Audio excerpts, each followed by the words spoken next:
And welcome back, everyone, to our 2015 Worlds coverage, coming to you live from Le Doc Pullman in Paris, France. My name is Julian Pastry Time Curran. Ganking the caster booth with me is Sam, Kobe Hartman, Kensler, and Mitt Crepo Force Pulse. Support Jungle Rome. Yeah. Got that synergy going on. We're going to move on to our fourth match as Edward Gaming is going to take on the Bangkok Titans. First of all, let's take a look at the starters for Edward Gaming, who are out on the blue side. In the top lane, it is AmazingJ, the jungler ClearLove, their mid laner PawN, the AD carry Deft, support meiko, and their coach Xingqi, better known as Coach Aaron. I mean, if we go back all the way to Spring Split, EDG, they got to MSI because they beat LGD there in the playoffs. They made it to MSI, fantastic performance. Coming into summer, they were hype team, they performed, they did well, but then all the way at the end, they started slumping again. They didn't do well in their playoffs. They dropped matches to IG, LGD, but then in regionals, they came back. They ended up clinching the second seed from the LPL to Worlds, and they really look good, especially with AmazingJ in the top. With AmazingJ in the top laner, that top half of the map is just so incredibly strong. Probably one of the stronger ones in the entire tournament, and that's just going to be fun to see. And it's rough as well to make such a late change, but clearly trusting in their substitute player there.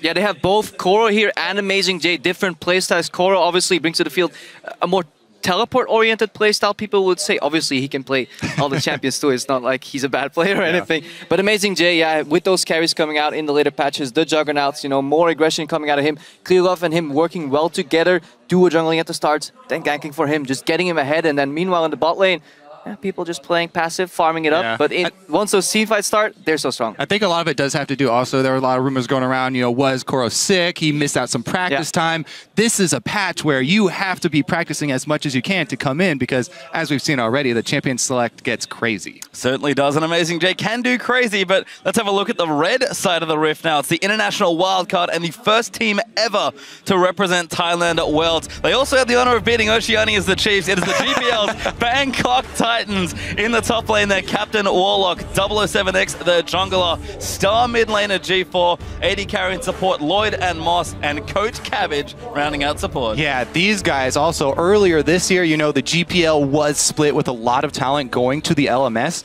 So these guys actually rose to the top of the GPL. They finished second in the spring season and then finished first in the summer season. And from there, as you said, they were able to earn their ticket to Worlds through the international wildcard by eventually taking down the OPL's Chiefs. A big part of what enabled them to do that as well was the way that they do play around their mid laner. You already mentioned him, G4. He's going to be a big part of what brings this team together. He's a bright star for them. They like to funnel a lot of resources into him, and he can also create a lot of pressure on his own by split pushing in the side lanes. You know, the Titans are also very big underdogs here, though, so I do expect them to go for strong laning champions, both in the mid and in the bottom lane, and try and rush some sort of advantage for themselves that way. You know, while WarL0cK will probably take one of his customary tank champions up in the top lane. I mean, they just want to find out just how big the gap between them and EDG is. G4 touted as one of the better, the best mid laner there in that region, but the problem is he's going up against PawN, so he's definitely going to be down. Just a matter to see like how much, you know, how long can they hold on. But we've seen EDG also play against some wildcard teams in the past, and a lot of teams, when they face wildcard teams, they have this element of strategy where they're like, let's just lean back, we know we're the better late game team. Well, EDG, they like to do the opposite. Yeah, exactly. They just like to go for the gullet. They rush as soon as they see any sort of weakness, especially if PawN gets something like TF. We've seen him run over so many teams so quickly, basically using the ultimate on cooldown.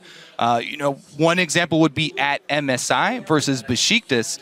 EDG were able to get, at 18 minutes, a 17,000 gold lead. Yeah. And the score was 19-2. So, like, versus wildcard teams, traditionally, EDG just likes to put the pedal to the metal and try and end as quickly as they can. So it's very scary. It doesn't even have to be against wildcard teams. In the first round of regionals, they faced off against Snake, which isn't a bad team by no means. It's a good LPL team, and they just said, well, we want to get to Worlds. We're done slumping. Here's a statement. They completely won that game against Snake, that series, and they just went on for the regionals. Had a nice match against IG, but they still were the better team.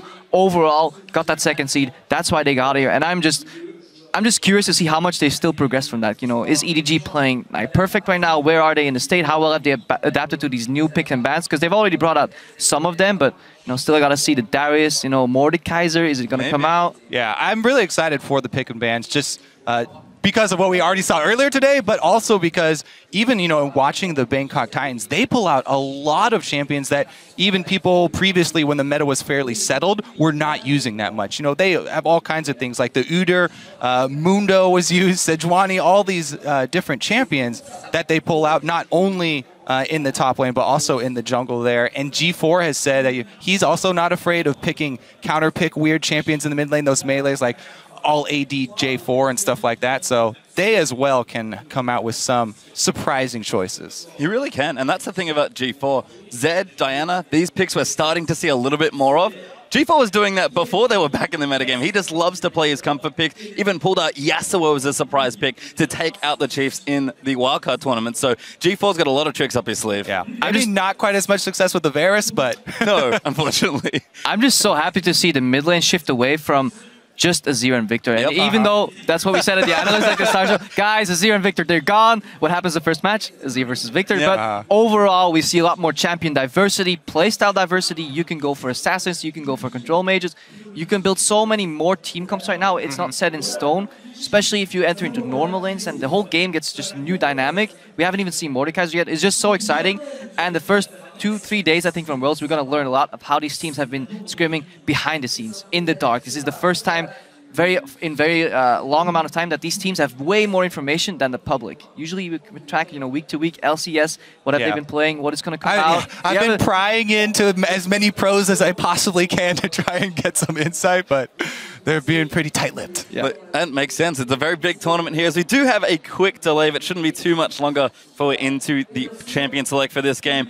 And kind of like you both were alluding to, I think these two teams very malleable in how they can pick. Lots of flexible players, good, strong solo laners that can pick almost whatever they want. So as far as, you know, 518, the World's metagame goes, we could certainly see fireworks. Yeah, and EDG, they may not want to reveal too much this game, because obviously their eyes are on SKT, who are the pairing in the group here, and that is definitely what everybody's waiting for. You know, that match, that rematch from back in the day from MSI, if that's going to come out.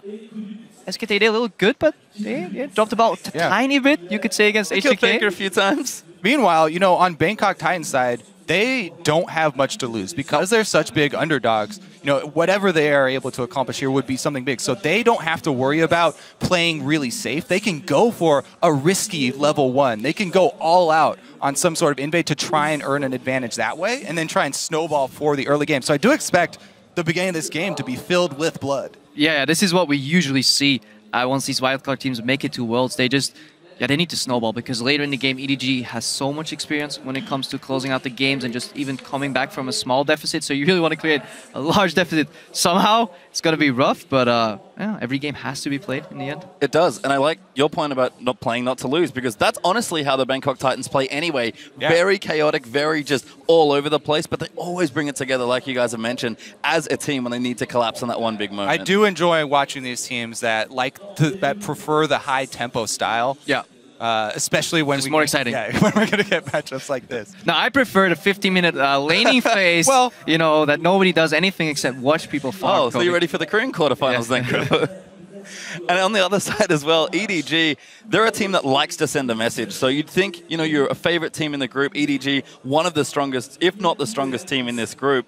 Everyone waiting for that big matchup, but even against the, you know, smaller teams, if you want to put it that way, EDG are a team that when they want to win and they really want to smash you, because they have to send a message to not just you, but everyone else in the tournament. Yeah, I especially like EDG's cross-map play as well. Mentioned the TF already, but something else that they do is they'll try and save their teleports rather than having teleport to start the team fight or something like that. They'll try and say, oh, we're going to win this team fight, and then my top laner is going to go back to base and teleport in, and we're going to take an objective after it as well. Certainly are, but we are into Champ Select now, or getting into Champ Select for a game here between the Chinese side EDG and the Bangkok Titans. Yasuo is the first ban out from EDG as the Bangkok Titans respond with Twisted Fate. So right off the bat, targeting G4 there a little bit, as well as the Elise we've seen, very popular early game jungle. So EDG trying to take not only that line of attacking G4, but also some of the early aggressive junglers away. Yeah, Bangkok Titans, they don't want to get global, so TF is off the board here. I'd say that's a good one. Away from PawN, I think that's a good strategy. They're one of the few teams here, I think it's the first team that actually bans Skillista on red side. That used to be the staple 100% pick ban, you know, always ban on red side, especially in the LPL where EDG hails from. But recently has been nerfed a little. Just a lot more stronger champions have come up, risen to the top. So Kalista traditionally not banned on red side. Bangkok Titans still a fan of it. Yeah, that's interesting too, because I do expect Lloyd to go with an AD carry that is very strong in the laning phase and try and play aggressively. But how do you play aggressively on Deft and meiko? They're probably the masters of just... You never know until you try, Crepo. Yeah, that's true. Well, you're the support player, huh? Well, we do have a Maokai as a ban there as the last one from Bangkok Titans. Lulu on the side of EDG, fairly standard there. And AmazingJ, he's going to go through a bunch of champions. He will settle on Gangplank. I do like the Garen hover He over as Garen. well. O2, even before the rework. Yep. But yeah, AmazingJ looks like he's going to pick up the flex pick for his team. It could go to him. He could keep it. They obviously have already shown that PawN will play it in the mid lane as well. Yeah, definitely being able to flex that Gangplank is important because there are counter picks available, like the Riven. Even Fiora does well because you can repost a lot of the damage that he puts out with the barrels and prevent, you know, the big chunky that he can do in lane. Having the ability to flex that just gives you so many options. Yeah. Titans now, Braum has to be picked up in early rotation if you do value the patch you're playing on. It's just such a strong support here, so I wouldn't be too surprised to the Titans pick that one up, but plenty of options here with about 15 seconds left for the Thai side.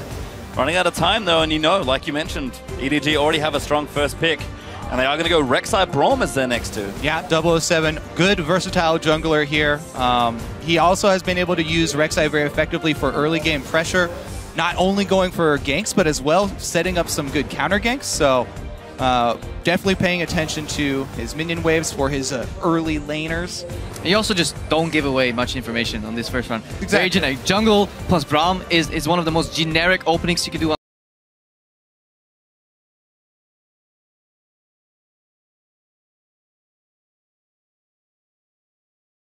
the red side. This allows you to at least hide some information, wait for the blue side to at least reveal something. You know, obviously they're not going to tell you where that Gangplank is going, and they're probably just going to answer with a generic jungle pick in return. Yeah, the Gangplank is actually really scary too, because, you know, whether it goes top or mid, the global ultimate is just such a good answer for any team that's going to try and push the tempo, for any team that's going to try and make early moves on you. As soon as he hits that level 6, you have to be very careful with fully committing to a fight. And we've seen PawN do some pretty silly things with Gangplank barrels, but it is Skarner, champion ClearLove, played a lot in the regional playoffs, and Thresh, a very standard pick there for meiko.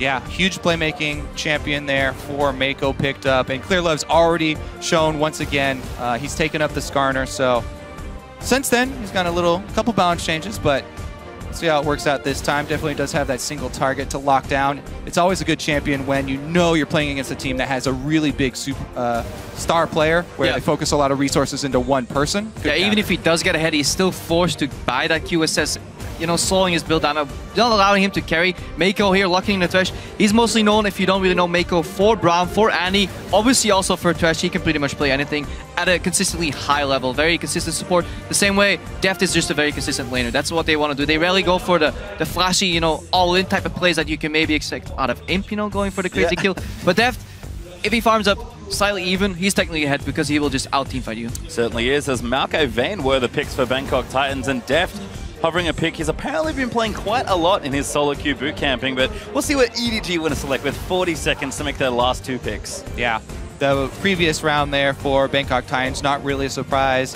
WarL0cK pretty much always likes to be on that comfortable tank champion for the top lane. He is also the captain for the team, so he does get to make, you know, the teleport calls to try and engage there and alert the rest of the team. Lloyd going to go with that Vayne to pair with Braum. We were talking about this earlier, actually. The Braum Vayne lane does vary quite a bit. Yeah, it swings both directions. So if you get ahead with Braum Vayne, you can win really hard, but that requires you to land your Q, because then you're still playing a melee support with a very short-ranged AD carry with no innate like AoE wave clear, no boomerangs, no AoE rockets, so you can snowball both directions very easily.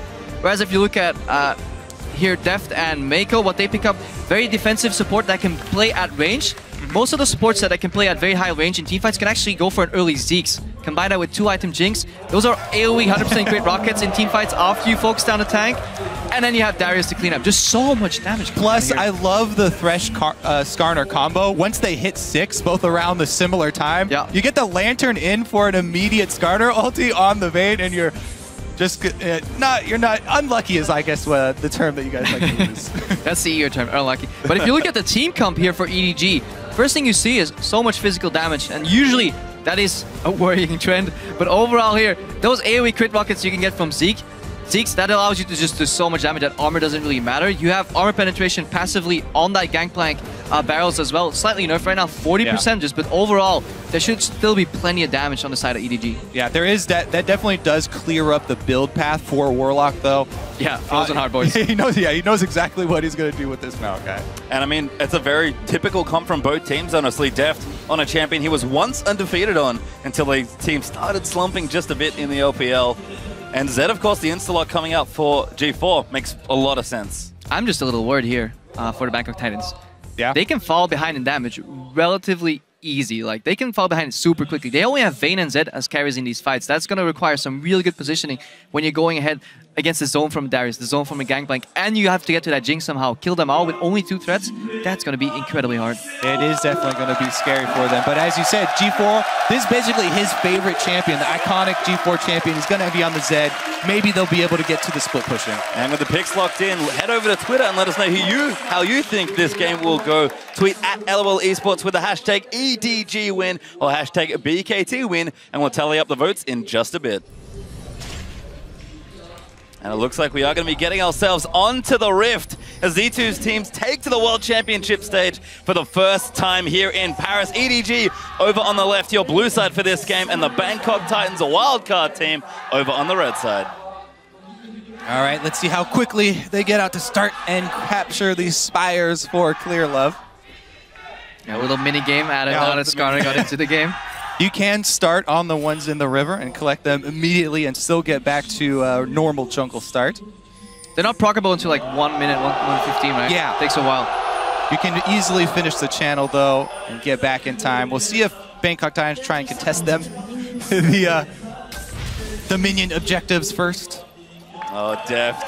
Trying a bit of flair there with that new summoner icon. Always looking good. I think it's likely we'll see a lane swap come out of Bangkok Titans. So having to play Vayne, Braum into Jinx Thresh, you just get outranged by both. You're playing one range, one melee into double range. Not only that, it's so incredibly hard to get to Deft, because even if you proc the Winter's Bite, one flay is enough to peel you off. You're never going to proc that stun, and then he outranges on level 1 already, Deft. And as the game goes on, those rockets are just going to be such an easy trade into the Vayne every time. Well, trying to get taken there as EDG just moving out, but like you mentioned, there is that lane swap happening. Deft staying out of range of that trinket ward by the looks of things here. 1:45 in. It's just going to be straight to those 2v1 lanes. Yeah, and if you look at the top lane, how diversified the meta is already. This is the 7th different top laner that we've seen today. Darius has only been the only one repeating champion, so overall, yeah, the meta is shifting and people are still finding their stride. Maybe towards the later stage of the tournament, we'll see some repeat on some champions, but from solo queue experience, Darius, he hurts. He does. Very true. He also heals.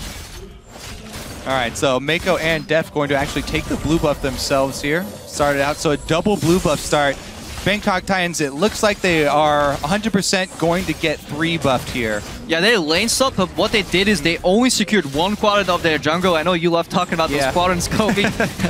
Aggressive invade, just to spot if they're jungling on the right side of the map. EDG starts double jungle on the left side of the map. They're going to get such a big experience lead. And Bangkok Titans, yeah, this is what we see. 4-man gank in the middle lane. Oh, he missed! He flashes! WarL0cK! Lock it down! Oh, the flash twisted advance. He gets a minion instead there.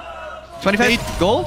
Well, I don't think he killed the minion either, but PawN, they did get the flash out of PawN, but again, this is what we're talking about. They like to pour all their resources into the mid lane, finish off 1 jungle quadrant, and immediately try and go burn. Not everybody can be double though. That honor is just laid away for a specific amount of people. Just double doesn't really work. Is a god. Well, I can see Bangkok Titans. Moss going to check that brush with his Winter's Bite. Doesn't quite get it though. Yeah, EDG though punishing Bangkok Titans very heavily for that super safe start where they started actually on their strong side of the jungle. So not going to have much more to farm here. Yeah, and look at Moss right now. He confirms his Darker Sphere. That entire jungle is empty. So by proxy, you can deduce that EDG's remaining members went to the down right side of the map, then the up right of the map, which means they're about to get a dive here of 4 against 2. And EDG, they're clean enough to execute this. And this ward that meiko just dropped, I love it. That's where you see the top laners coming in to teleport as well. They don't need him because he walked all the way here. 4 versus 2. Here comes the dive play. Back there, WarL0cK getting low. meiko, he's in trouble. He flashes out, but Deft, he's going to get first blood. That's a double kill. kill for the Jinx. This is the tempo that we're talking about for EDG. They do not like to let you have a moment's respite. Yeah, an incredibly clean execution. meiko starts tanking, he gets out before he dies. By that time, Deft has 1 kill, 2 kills. Now his double buff tower's dying. WarL0cK comes back. He wants some more. Oh my god! They're gonna get locked up. ClearLove looking for the stun. Deft wants a 3rd kill. The auto's good. Rocket follows Deft. Gets himself 3 kills in 4 minutes. All right, that was definitely painful to watch. They punish the lane swap. They go for the early dive, successful dive, and a repeat there after the teleport is also blown. They even have teleport advantage. Okay, the one thing for Bangkok Titans is Lloyd has been free farming. Yeah, Lloyd is actually on even CS with Deft, and that is an accomplishment. But Deft, it is 4 minutes, 45 seconds in the game. He has now acquired 2,000 gold sitting in the bank, ready to be spent. So he can basically get a BF sword when Lloyd is still struggling. He is 3-0 already. This is gonna get real ugly real quick. Yeah. We did expect it to be bloody early, so. We did, and that's the EDG power, really. We've seen them dive teams of all different calibers over and over again. SK Telecom sure know the feeling of getting dived by EDG. Yeah, Boots here picked up. In addition to that BF sword, Deft says, okay, I'm done in the bot lane. I'm just going to go top lane, you know, fight Lloyd, because he hasn't really seen too many EDG members overall.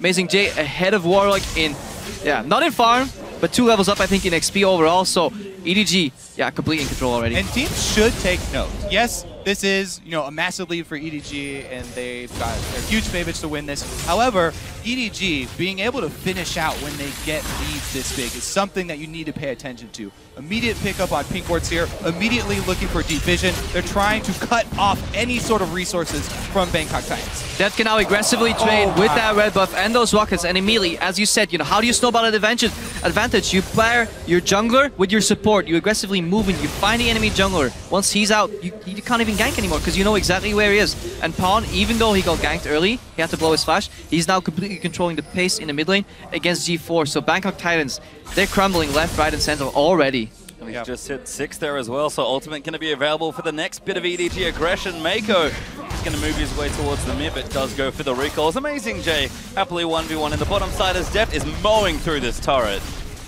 It's going to be very scary here. Deft can easily get resets in these team fights, even on the front line.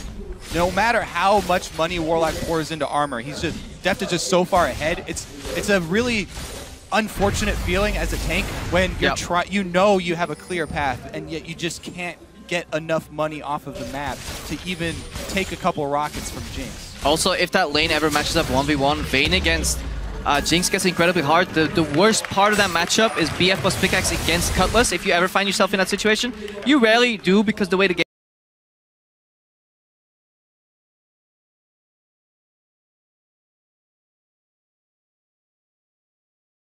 plays out traditionally. But after a 3-0 Jinx start, there's no trading you can do. Jinx completely outrages you. meiko comes in, Lantern. And ulti up from PawN as well. G4, good dodge there, but the exhaust is out from PawN. ClearLove follows in, looks for the stun. Ulti up from G4 is going to try and save his life, but a Tromper's going to give Deft his kill number 4. And look how quickly they go to the mid turret here. This one will be knocked down pretty much effortlessly. Nobody from Bangkok Titans can come up to rotate and try and defend with Rek'Sai here, so she'll probably be on her own, and that's going to be another outer turret for EDG fairly shortly here. Actually, they're not even trying to pressure it unless they leave Deft there. ClearLove with eyes for bottom lane. And they're probably just not used to being this far ahead this early overall. They've done it before. We talked about the BKT this game. Well, we'll keep track and see if they actually hit that mark. If they can beat that record. But yeah, overall time trials. Time trials. They're playing against EDG's Ghosts, you know, in those map races. But overall, EDG, they don't extend these laning phases either. Like, they choose to go move Deft away from that bot lane and then go top for some more pressure on the tower. They don't really play the solo queue game where they keep going 2v2 and try smashing each other just for a kill and then base. So they're really playing the map right now. They went for a tower. Deft, yeah, kind of afraid whether Moss is in there or not, because meiko was roaming before. Now meiko comes back, and that should be a very, very easy 2v2 here. Safety net is back here for EDG. They're up 3,000 gold already, 8.5 minutes in. Now, hard mode is to look at this and try and find the way for Bangkok Titans to try and get back in this. And they do have at least the Brutalizer completed here for G4. He is stuck in mid lane right now. They also, it's going to be very hard for them because they don't have a lot of vision to work with. That was well executed. But, yeah. Moss getting poked out here. He actually needs to save that shield somehow. They're just going to go in. Looks like Slow is going to miss. No ulti out there from Deft. They'll give it up this time, but pressure really on in the bottom lane. The only way he's going to win that trade is if he can save the first hit on his shield for the Jinx ultimate to negate that damage, because otherwise they're never going to win 2v2. But yeah, he gets zoned out immediately. Yeah. G4 putting some pressure on PawN here, but eats an orange. Yeah, I was going to start talking about G4 roams, but again, PawN is on Gangplank. He has the ultimate ready, so he can even answer that roam. And just sending the ultimate is actually enough to turn the tides since EDG are so far ahead. So. And since their top lane jungle combination from the Bangkok Titans, here WL7X and WarL0cK are just so low damage, if they fall behind, it actually gets quite scary to gank Darius. He can take you out 2v1, especially with the reset mechanic on that ulti. So, PawN ulti coming in. Yep, going back G4, looking to try and get out of it. ClearLove, ulti, no meiko, follows it with a hook, the damage is down. Ulti's used, but PawN's gonna get the kill. This may very well be the first perfect game here at Worlds. Fnatic, they were close. They were 1 kill away in their first game today. So if EDG can avoid dropping a tower, maybe that's what they're playing for now. Instead of just playing for the victory, they want a perfect game. Just cancel some recalls there. Need some more AD for that to work. And you see Deft. Canceled recalls are very important at this stage, though. Even a couple seconds here. That's probably going to buy them Dragon. Yeah, again, more tempo, more objectives. But Deft, this is something we see a lot in the LPL. Even when ahead, these guys like buying average blades. These are like their insurance. If somehow something goes wrong, at least I'm getting GP10. I'm not sure if I agree with it in every situation, but true definition of avarice there. Certainly is, as Dragon #1 is going to go to EDG, forcing them away with that ult from Deft just to make sure Bangkok Titans couldn't get there. And again, the lead continues to build here for the LPL team. All right, let's see how Bangkok Titans are at setting up defensive warding now, because that is the emergency mode you have to go into. Yep. Try and set up defensive wards in your jungle. Uh-oh, here goes AmazingJ, though. He's going to trade on Maokai. He is Maokai, though, so... Relatively tanky. AmazingJ came out of late swap, only has some assists, only the phase completed so far, so... WarL0cK should be relatively... But look at the position of that wave also, it's pushing backwards. So EDG controlling waves, trying to find out where the enemy jungle is, not making any rash decisions. They don't need any of those fancy outplays. Generally, all their kills have come from outnumbering their opponents. Generally, reading the map and then making that play. Exactly. When you're this far ahead, all you really need to do is continue to pressure all 3 lanes because you're stronger in all 3 of them, and ward up the jungle so that Bangkok Titans can't move from lane to lane and can't farm anywhere. Basically, you want to cut off any way for your enemy to farm. Yeah, you just starve them out, especially if they do manage to sneak past you and get a numbers advantage somewhere on the map. You can simply cross-map them. Take a tower somewhere else, take some jungle camp somewhere else, and it's incredibly hard to get out of that stranglehold.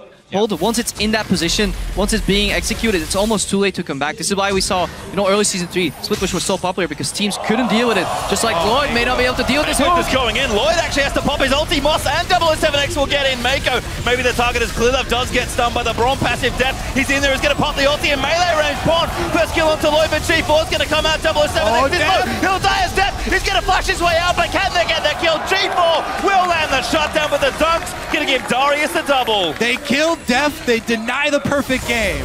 But G4's trapped under... Oh, flash! Gets himself to safety, but EDG are not done. They'll plow straight through mid lane.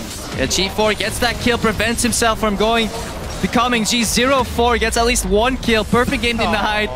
But 8,000 lead on the board already. To match that gold lead that they had in earlier wildcard teams matches, they need to get roughly 9,000 gold in the next 5-6 minutes, so it's going to be hard to break that record.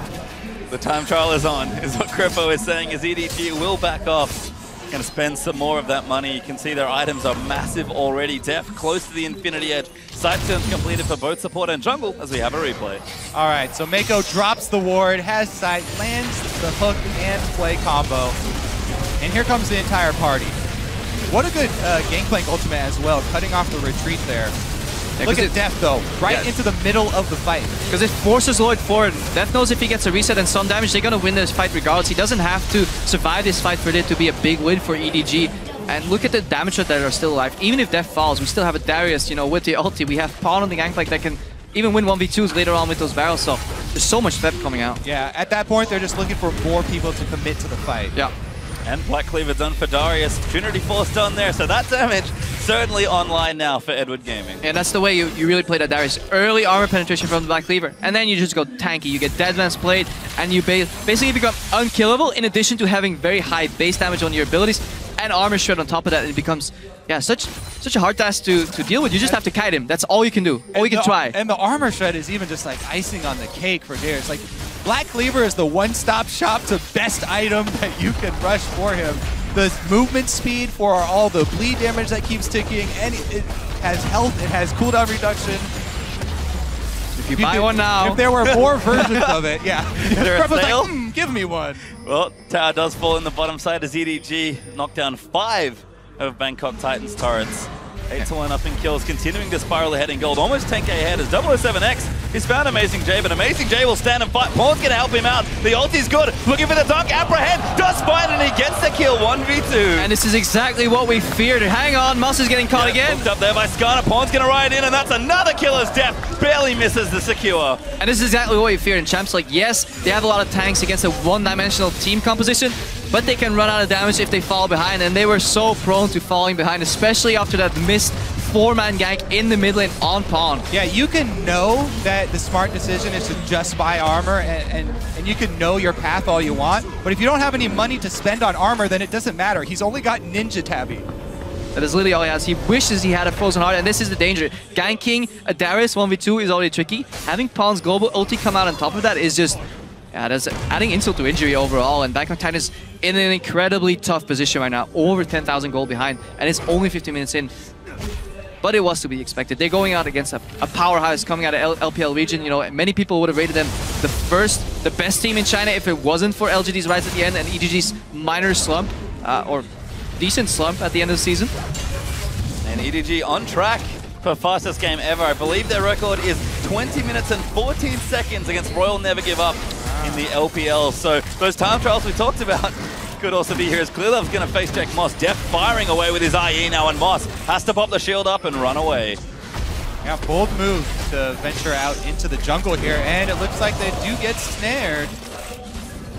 No follow though, just going to do some extra poke damage there with the rockets. Dragon up in 15 seconds. Deft has a red elixir. EDG very ready to fight for this dragon. And that average blade on Deft already paid out 230 gold. Just getting those small increments. He really needed it, Crep. Yeah, I really need it. I think that is what separates the good from the best AD characters. I actually dislike it. I think when you're this far ahead, second item Phantom Dance is still better. But who am I to disagree with them?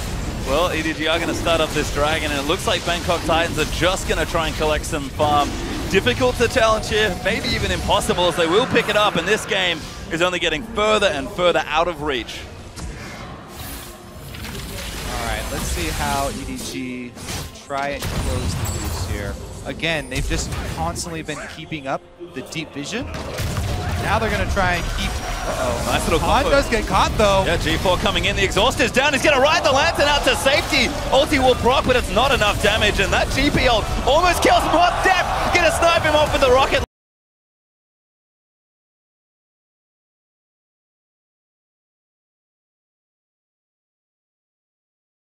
Lloyd pops a heal of the run, but ClearLove, he wants blood, and he's going to now look for WarL0cK. ClearLove will ult anyone that he can take. He doesn't care if it's the front line. If he grabs you... Oh, meiko! Moves them back into the box as ClearLove collects it. And this would be the perfect time to test out those new emotes. Overall, especially when PawN escaped there on the lantern riding away. I really do love the team spamming emotes. I'm actually waiting for one of the really trolly players to take the emote of the opposing team. And start that's the next level emote strategy. You can even use them when you're dead, I believe. So that's, even from the grave, you can contribute to a pleasant viewing experience. Well, that's great for you, Crepo. That's how I found out. You know, I do die a lot. 18 minutes, first inhibitor goes down. EDG. Yeah, 13,000 gold now. I hate to break it to you, but I have been informed that the refs are not allowing them to take the other team's emote. So, we'll keep it clean. You can only use your pride in your own team. Well, they've shown a lot here, have EDG. As the minute hit does go down, Bangkok Titans going to struggle to keep Edward Gaming out of their base at this point. Just so many items. Giant Spelt for AmazingJ. More tanky items out for ClearLove. A Brutalizer for PawN. The static shift completed for Deft. And it's just a couple Blade of the Ruined Kings on the other side. Yeah, and we touched about how one-dimensional the damage coming out of EDG was, but if you look over Vayne and Zed, the only 2 carries, the only 2 threats on Bangkok Titans, are also just, you know, either 80 damage and a hit of 2 damage. That is if Vayne actually gets 3 attacks off, which is getting increasingly more difficult as these fights progress. So right now, even those bruisers stacking armor, they become so difficult to kill.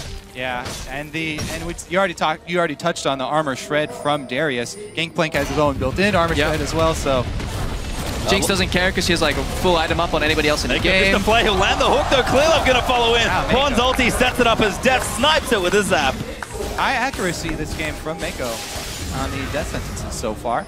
Even the flash ones. Yeah, and if you, meiko fantastic Thresh overall, really in his element right here. But if you look at EDG, the amount of assists that most of these members have, that indicates that they've been playing a very team-oriented game where initially they just want to outnumber people. They haven't been beating anybody 2v2, 1v1 straight up because they don't have to.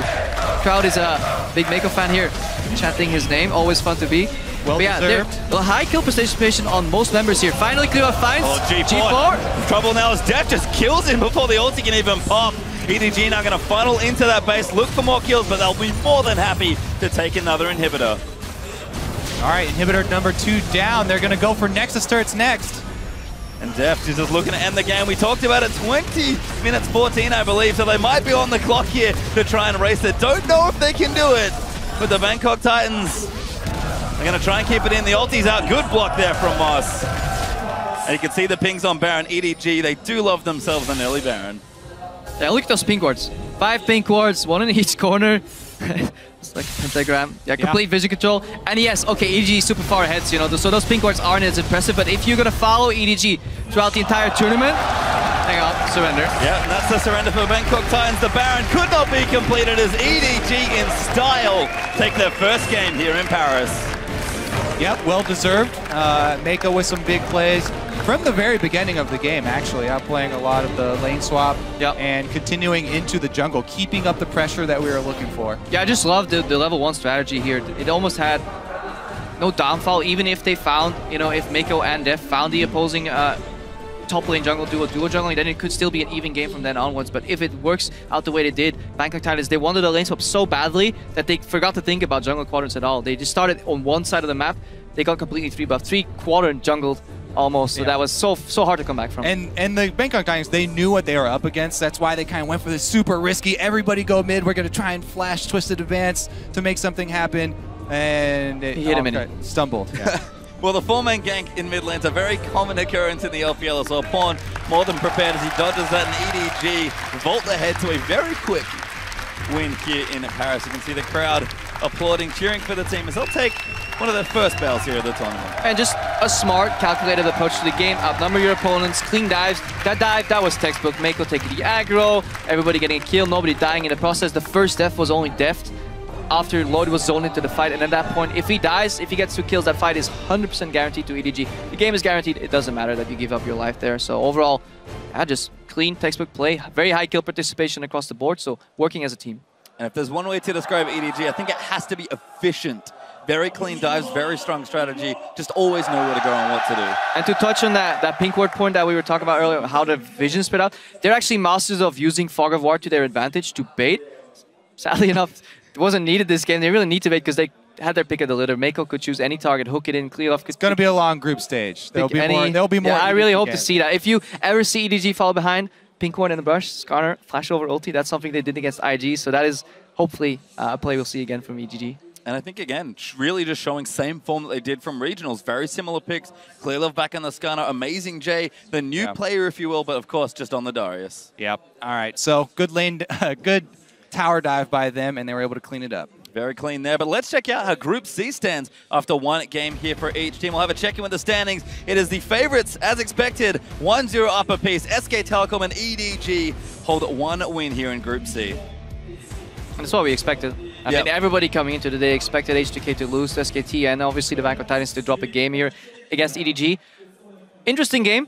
H2K against SKT though, overall a little slightly closer than people expected, but still a very large disparity overall between the two teams. Yeah, there have been some exciting games so far, especially the champion select. We're going to continue to monitor the day 1 champion select. Like, how many new top laners can they find? They've only had 1 replica. Only Darius has been picked twice. For the rest of the games, every game a single new top laner. So eventually, they got to run out. And he's already found himself on the ban list as well. Yeah. So Darius is definitely extremely high priority. I don't know how much AmazingJ you guys have watched, but I can promise you there's probably a couple more top laners if you guys want to get excited. I'm actually still waiting for the Olaf, to make his rotation actually. because he's definitely something that AmazingJ has played before as well, and something that people kind of forget about when there's so many new toys on the block for the top lane. They're like, oh, all these juggernauts. Olaf was like the original juggernaut of the top lane. He still has good matchups. Yeah, he played it in the matchup against IG actually to get that final victory or one of the final victories to get here as a second seed to World. So he definitely can play that champions. Overall for the tournament, I think we've seen almost all top laners against the Olaf. We've even seen Gnar, which I don't think is that high on the priority list anymore. But I just want to see more Fiora. We saw it once only, and I think the champion is incredibly strong, especially when you have really, really good repulse mechanics. You can dodge so much damage. You can dodge a lot here, but we do have Shock standing by with EDG's jungler ClearLove to get an insider's perspective on that game. Yes, thank you very much, guys. Indeed joined here by EDG's ClearLove after that victory, and Wenson helping here out with the translation. Congratulations first off in your very first game here at World. Thank you. Thank you. Anyway, it was an underdog match for the Bangkok Titans going in, yet you guys were very convincing. Something I would like to talk about is the Skarner pick. We saw it earlier in the day from the side of IG. Didn't work out. How have you played him and how do you make him work? 你们这次有一个就是非常完美的胜利，然后他注意到了你的 Skarner 用得非常好，想问一下你对 Skarner 这英雄有什么心得？这英雄的话，就是前6级就很法力，如果到6级后2打2、3打3打团都很厉害，所以说这是我选择他的原因。Okay, Skarner is relatively weak pre-level 6, but ever after level 6, no matter in 2v2, in 3v3s, Skarner extremely strong, and that's why he picked it. Okay, it worked out really well also in synergy with that Darius top lane, and that was on AmazingJ. How has it been for the team adjusting to playing with AmazingJ, and more precisely, your synergy with him? How has that been going? 你们这次觉得用了 AmazingJ instead of ClearLove， 就是替代了 ClearLove。你们觉得你和 AmazingJ 的配合有没有什么特别的地方？然后你觉得 AmazingJ 打得怎么样？就AmazingJ 的话，它更适应这个版本，所以说，他这把的话打得挺好的。They think they have the new patch, and AmazingJ might be better in this patch, and he played really well this game, so he's happy for that. A fantastic Darius, that is true. Last time I talked to you, ClearLove, was after the mid-season invitational where you guys won over SKT. Then you told me we are going to learn from this and become even better. Do you think you have come good enough to take this World Championship home? 就是他看了你们在 MSI 的表现，然后你们表现得非常好，然后你们战胜了 EDG。但是你当时说过你会变得更强，对总决赛，你觉得你们这次的准备如何？你们有没有机会拿下这个比赛？就是我们队伍的状态最近还挺好的，然后的话就是经过这么长的时间嘛，然后个人能力都有提升，然后更重要的是我们的心态变好了很多，我觉得这个是让我们变得更强大。I think their team is in a really good shape right now, and their individual skill has been improving since MSI, and they have really, good confidence going into the tournament and win the World Championship. Finally, one big step towards that will be your game Saturday versus SKT. After what happened at MSI, is that not a worry for you? 就是 SKT， 你觉得这次 MSI 战胜他们以后，你们这次还担忧他们吗？SKT 是很强大的对手。但我觉得最后还是会赢他们。You think SKT is really strong opponents, but in the end, they think they can take off SKT and win the World Championship. All right, fantastic. Well, we'll see you on Saturday for that matchup. Thank you so much and congratulations. 谢谢你的 interview. As for us, we have to take a small break, but when we come back, it's going to be North America's #1 seed Counter Logic Gaming going up against the Flash Wolves. The Flash Wolves, rather. We'll be right back. We are going to be getting ourselves onto the Rift as Z2's teams take to the World Championship stage. Here comes the dive play, back there, WarL0cK getting low, meiko, he's in trouble, he flashes out, but Deft, he's going to get first blood, that's a double kill! First kill onto Lloyd, but G4's going to come out, 007, next is low, he'll die as Deft, he's going to flash his way out, but can they get that kill? The exhaust is down, he's going to ride the lantern out to safety, ulti will proc, but it's not enough damage, and that GP ult almost kills both Deft. EDG in style take their first game here in Paris.